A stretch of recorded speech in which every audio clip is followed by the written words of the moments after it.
In a moment, I'm going to start my segment on how this entire idea of voting early is the simple greatest form of voter fraud. But before I do, there's something I want to say. If you're like me, you're as angry as you've ever been in your life right now. You've seen this entire country's, every one of their institutions destroyed. And if you're like me, you are very, very angry. Right now, I am angry enough to say something that I have never said before, but I'm going to say it now. This specifically does not apply to the members at BillWhittle.com. We put out 10 shows a week here in this little studio. It's the three of us plus one editor and somebody to watch the door. These shows routinely get no less than 10,000 views. Sometimes they get 50, 60, 70,000 views. That means there are at the minimum 7,000 people of you right now who are watching right now who have been watching this show for years and have seen hundreds of episodes of the show, and you haven't paid a dime for it.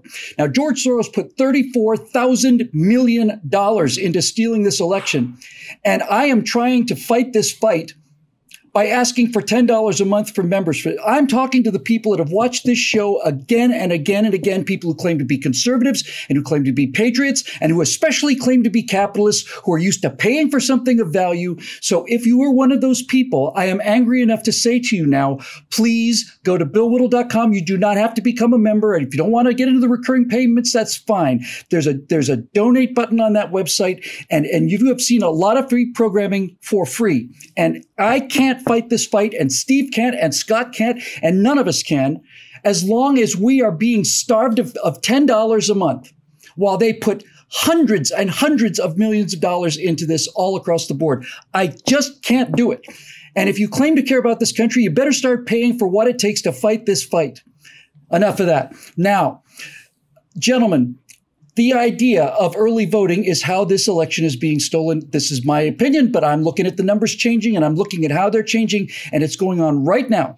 So if we want to take this to its logical conclusion, Steve, I'll start with you. Why don't you already fill out your ballots for 2024, 2028, 2032? In fact, why don't you fill them all out? Why don't you just put down generic Republican candidate and be done with it? Why wait till the last minute? Well, in purely practical terms, Bill, now that the Democrats have completely taken over Colorado, it doesn't matter what I fill in. It doesn't make a bit of difference.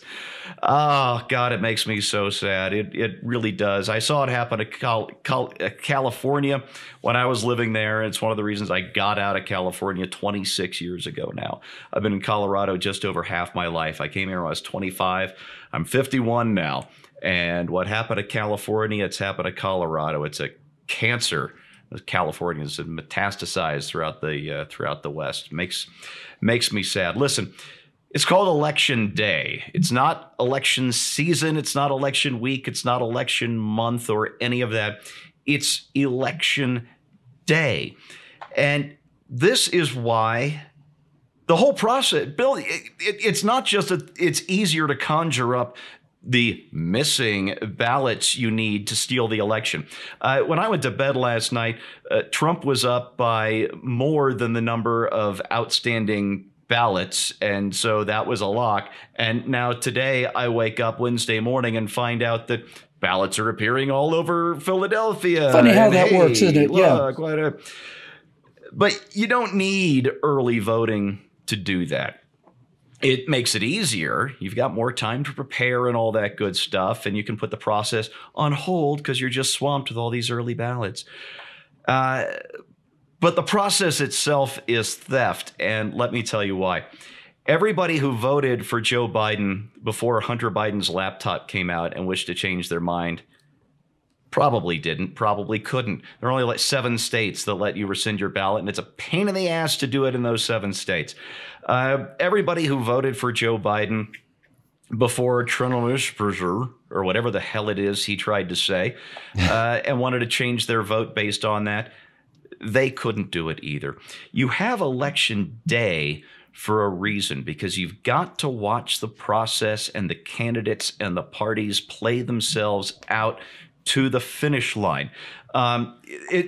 It's like running a marathon and declaring the winner after the first 6 miles because, hey, that guy was really fast in the first 6 miles of this marathon. Problem is, you still got 20 miles to go. You don't declare the winner based on the first 6, just like you don't declare the winner by who's fastest off the starting line in the 40. You don't do it. The guy who is fastest out of the gate steals the race in that way. The guy who's fastest in the first 6 miles would steal the marathon in that way. This whole thing is theft, Bill, from top to bottom, because you don't see the candidates have to perform to the finish line. It's theft. That's exactly precisely correct. Scott, we saw in the closing weeks of the campaign, for me, it's just clear as day. It was that Florida rally in Sanford, about 48 hours after Donald Trump got out of the hospital, the first of his big rallies. And from that point, they grew not quite exponentially, but enormously every week. And the Trump car parade started showing up, and all the momentum was there, and all of it, the whole country was going there.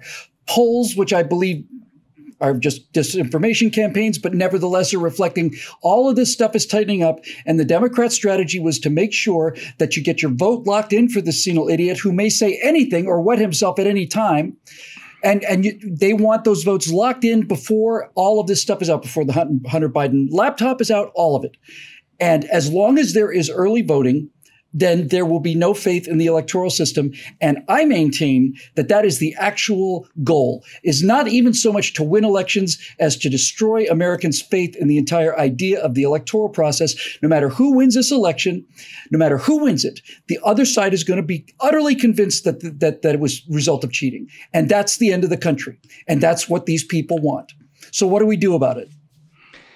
I don't know what we can do about it other than in places where Republicans control the state legislatures, that we exert that influence to get Election Day back inside the box, so to speak. I can't tell you how many times I had colleagues or relatives ask me in the months and weeks running up to the election if I'd voted yet.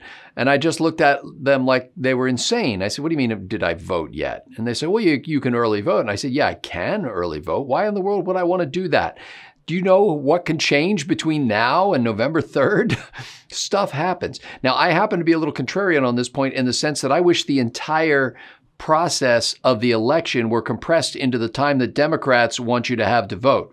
So I'd rather have I'd rather have 2 months of an election campaign and then 1 day where you can vote. And if we need to have more balloting places to take care of the crowds that would come that day, if we need to have more services to make sure people can get to the polling place who are shut-ins or not able to transport themselves, fine.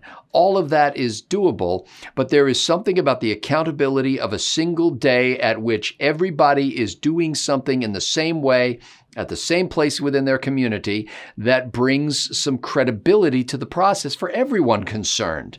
Because you're not always going to be in power, you who enjoy the fact that you're doing the early voting now. And sometimes that's going to flip and it's going to hurt you. But I remember when I lived in Zionsville, Pennsylvania, I would go to the polling place the first thing in the morning. I'd want to get there when the poll opened. And I typically, in several elections, I would show up there at the same time that Pat Toomey did. Pat Toomey later went on to be a U.S. Senator, but he was usually there in line with me, and we'd go in and vote at this little post office facility in Zionsville. There was something about it that's, here's this great prominent man, here's this ordinary nobody guy, and we are both standing in the same line on the same day to cast our ballot for the same set of candidates, and it has the same process of integrity for monitoring that. Everybody's ballot gets the same kind of scrutiny because we don't have 3 different processes. We just have this one, with the exception of absentee ballots that are requested by people who are, living overseas or in the military or for whatever reason cannot be in that community on that day.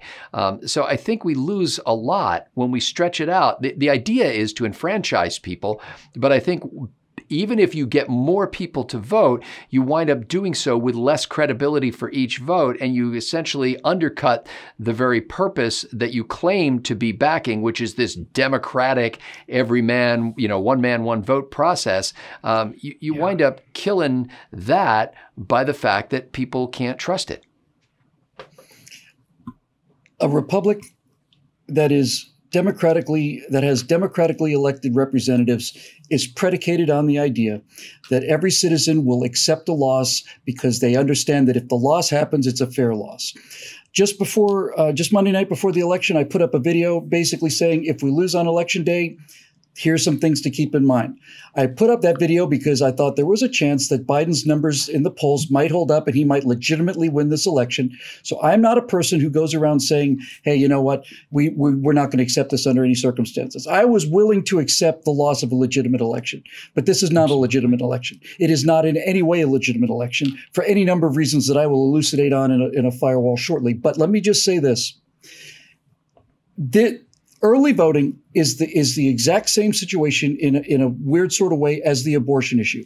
And what I mean by that is when I say why not cast all of your votes for the rest of your life now? Why not just fill out all of your ballots now and mail it in? People will say, well, that's ridiculous. Well, at what point does it not become ridiculous? In the same way that abortion, you can make whatever argument you want to about abortion, but there are only two legitimate actual milestones in that process: conception and birth, period. There's nothing that happens between those 2 points that is a definable, objectable difference. So my argument is, if you are saying to me that early voting is okay, then why not vote for the rest of your life? Because there is no point. It's not 3 months. Is it 3 months? Is it 2 months? Is it 2 weeks? Is it 9 days? There is no point where early voting becomes suddenly practical and fair. It's either absurd on its face or it's not. And that's it. So cast your votes for the rest of your life right now. What could go wrong? The problem is, of course, that we know what an election would look like, what a fair election would look like. A fair election would be people would go down and they would put paper ballots into a slot so that they could be counted again by hand if they had to be. They would be signed. They would have to be on the voter registration roll, and they would have to be in by 7 o'clock on the end of election day. And the only people that get to vote by mail or remotely are people who are in the military serving overseas and people who can provide a good reason why they're either in the hospital or they've got business overseas or whatever. It should be as hard to get out of early voting as it is to get out of jury duty. Now, with that said, if you were to go down and vote and put your fingers in indelible ink, I would have confidence in the voting system. If everybody went down to the polls on the same day and put their fingers in indelible ink and Joe Biden wins the election by 1 vote, I would accept that outcome under those circumstances. And that's the deal. That's how democracy works. But it is not how it worked yesterday. And the entire purpose of early voting is to destroy the integrity of the election system. Once the integrity of the election system has been destroyed, then it's just power politics. Then it's no longer a democracy, it's nothing. And I'll just say one last thing for those Democrats out there or liberals who say, well, you're just trying to disenfranchise people. You're just trying to take away their vote. If I cast a legitimate legal ballot, and somebody casts an illegal ballot, somebody votes after the polls close or an illegal alien votes or whatever. I have heard Democrats say this, well, it's better that there's some voter fraud than it is voter suppression. If I cast a legitimate ballot and somebody casts an illegitimate ballot, they have stolen my vote. They have stolen my vote. They have taken my vote away from me.